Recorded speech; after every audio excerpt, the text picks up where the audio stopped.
All right. Hello, my name is Taylor Moore, and this is my Panel A storytelling speech. Hope you enjoy.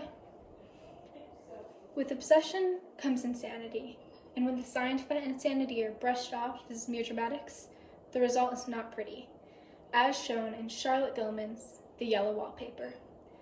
The story follows the diary entries of a woman confined to an attic nursery by her husband in hopes that that air will cure her illness.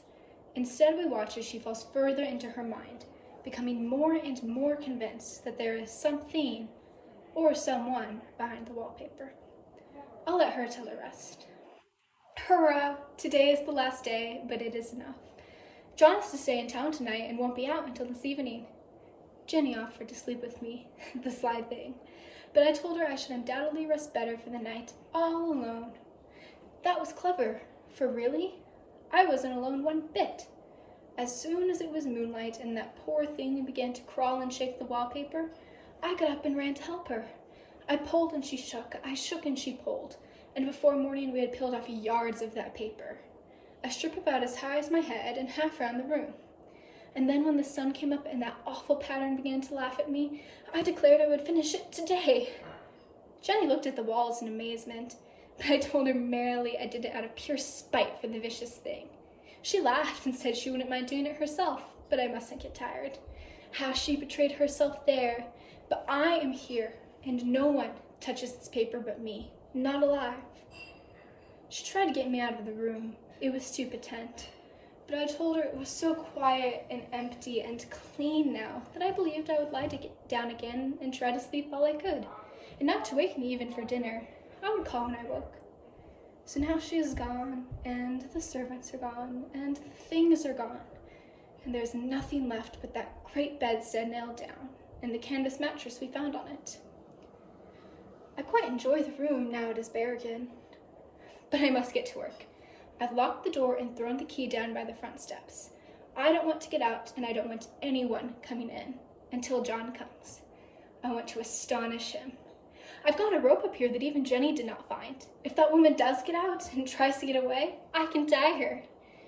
But I forgot I could not reach far without anything to stand on. This bedstead will not move. I have tried to push and lift until I was lame, and then I got so angry I bit off a little piece in one corner, but it hurt my teeth. And then I peeled off all the paper I could reach standing on the floor. It sticks horribly, and the pattern just enjoys it. All those bulbous heads and bulging eyes and waddling fungus growths just shriek with derision. I am getting angry enough to do something desperate. To jump out the window would be an admirable exercise, but the bars are too thick to even try. I don't like to look out of the windows even. There are so many of those creeping women, and they creep so fast. I wonder if they all came out of the wallpaper as I did. But I am securely fastened by my well-hidden rope. You won't get me out into the road there. I suppose I shall have to get back behind the pattern when it comes night, and that is hard. It is so pleasant to be in this great room and creep about as I please. For outside you have to creep around on the ground, and everything is green instead of yellow. But in here I can creep smoothly on the floor, and my shoulder just fits in that long smooch around the wall, so I won't lose my way. Why, there's John at the door. It's no use, young man, you can't open it. How he does call and pound. Now he's crying for an axe. It'd be a shame to break that beautiful door. John, dear, said I, in the gentlest voice, the key is down by the front steps, under a plantain leaf. That silenced him for a few moments. Then he said, very quietly indeed, open the door, my darling. I can't, said I. The key is down by the front steps, under a plantain leaf. And then I said it again, very softly and slowly, and said it so often that he had to go and check, and he got it, of course, and came in.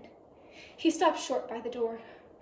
What is the matter? He cried. For God's sake, what are you doing? I kept on creeping just the same, but I looked at him over my shoulder. I've gotten out at last, said I, in spite of you and Jane, and I've pulled off most of the paper so you can't put me back. Now why should that man have fainted?